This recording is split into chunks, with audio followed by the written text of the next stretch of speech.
everyone, hari ini kita akan belajar materi jaringan komputer dan internet, subbab komponen jaringan. Agar jaringan komputer dapat berfungsi dengan baik, diperlukan beberapa komponen untuk membangun jaringan tersebut. Ada 9 komponen jaringan yang digunakan untuk membangun sebuah jaringan komputer. Adapun jaringan-jaringan tersebut, yang pertama adalah server. Server merupakan komputer berspesifikasi tinggi yang memiliki peran utama memberikan layanan pada klien dalam jaringan. Beberapa layanan yang disediakan, yang pertama adalah berbagi data dengan perangkat klien, yang kedua melayani permintaan layanan dari komputer klien, yang ketiga mengatur pengguna yang memiliki hak akses terhadap server dan jaringan secara umum, dan menjaga keamanan data yang tersimpan dan mencegah dari serangan yang berkaitan dengan pencurian data atau penggunaan data secara ilegal. Komponen yang selanjutnya adalah NIC atau Network Interface Card. Komponen ini biasa disebut sebagai kartu jaringan atau kartu LAN yang berfungsi sebagai penghubung satu komputer dengan komputer lainnya dalam jaringan yang tersambung dalam media transmisi tertentu seperti kabel ataupun nirkabel. Kartu LAN biasanya menggunakan slot PCI, ISA, mini PCI, dan PCI Express yang dapat ditancapkan pada slot bus mainboard. Komponen selanjutnya adalah kartu Wi-Fi. Kartu Wi-Fi merupakan versi dari NIC yang menghubungkan komputer-komputer yang tersambung dalam media transmisi nirkabel seperti jaringan Wi-Fi. Terdapat dua tipe kartu Wi-Fi, yang pertama yaitu kartu Wi-Fi internal. Ini merupakan kartu jaringan dengan tipe slot PCI atau PCI Express yang dapat ditancapkan pada slot bus mainboard. Jenis yang kedua adalah kartu Wi-Fi eksternal. Kartu ini merupakan kartu jaringan yang dapat dipasangkan di luar perangkat komputer dengan menggunakan port USB. Komponen yang keempat adalah hub, atau yang sering disebut juga konsentrator. Ini merupakan perangkat yang berfungsi sebagai pusat sambungan yang menghubungkan beberapa perangkat dalam jaringan yang sama. Setiap perangkat yang terhubung dapat saling bertukar informasi satu sama lain. Komponen yang selanjutnya adalah switch. Switch memiliki fungsi yang hampir sama dengan hub. Perbedaannya adalah switch merupakan hub yang bersifat distributor aktif.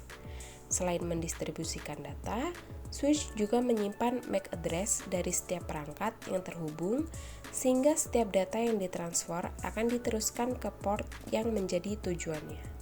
Dengan demikian, proses komunikasi akan menjadi lebih cepat. Komponen yang selanjutnya adalah router.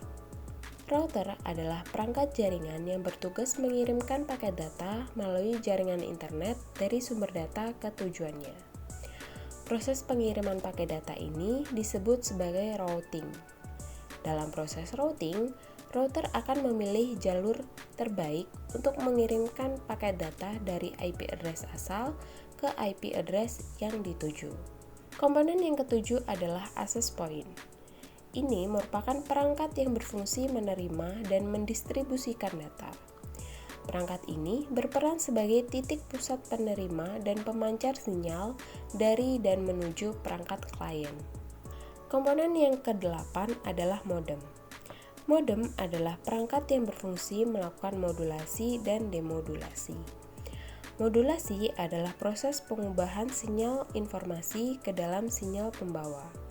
Sementara demodulasi adalah proses penyaringan sinyal informasi dari sinyal pembawa. Komponen yang terakhir adalah media transmisi. Media transmisi ini berfungsi untuk mengantarkan sinyal, baik sinyal digital maupun sinyal analog.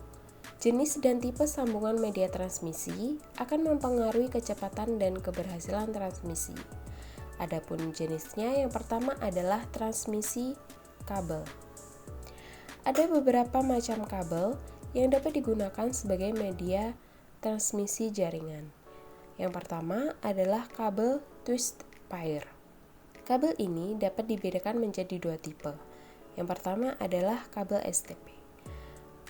Kabel ini memiliki karakteristik yang agak kaku dan tebal, serta memiliki keunggulan yaitu tahan benturan tahan angin, tahan hujan, dan tidak mudah terganggu interferensi. Selanjutnya adalah kabel UTP. Kabel ini terdiri atas 4 pasang pilihan kabel seperti STP, hanya saja tidak memiliki pembungkus berlapis sehingga harganya relatif murah dan terjangkau. Kabel yang selanjutnya adalah kabel coaxial. Kabel ini terdiri atas tembaga sebagai inti yang diselubungi plastik atau insulasi, kemudian dilapisi oleh serat tembaga yang berpola seperti jala ikan dan lapisan terluar berupa insulator jaket. Kabel yang terakhir adalah kabel fiber optik. Kabel ini mempunyai kelebihan dibandingkan dengan kabel yang lain dalam hal transfer data yang lebih cepat, yakni melampaui 100 MB per second dengan panjang maksimum lebih dari 2000 meter. Dibandingkan media transmisi lainnya, kabel fiber optik cukup tahan terhadap interferensi elektromagnetis. Jenis media transmisi yang kedua adalah media transmisi nirkabel atau wireless. Media transmisi nirkabel merupakan media yang tidak dapat diukur secara visual ataupun dinyatakan dalam satuan metrik sehingga tidak memerlukan konduktor fisik seperti kabel. Dalam membangun jaringan nirkabel, ada beberapa faktor yang perlu dipahami.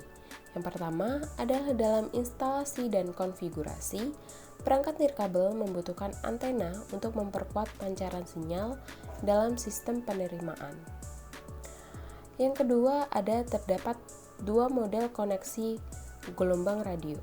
Yang pertama adalah point-to-point yang merupakan koneksi dari satu perangkat ke perangkat lainnya, dan model broadcast atau metode koneksi dari satu perangkat pemancar yang diarahkan ke segala arah.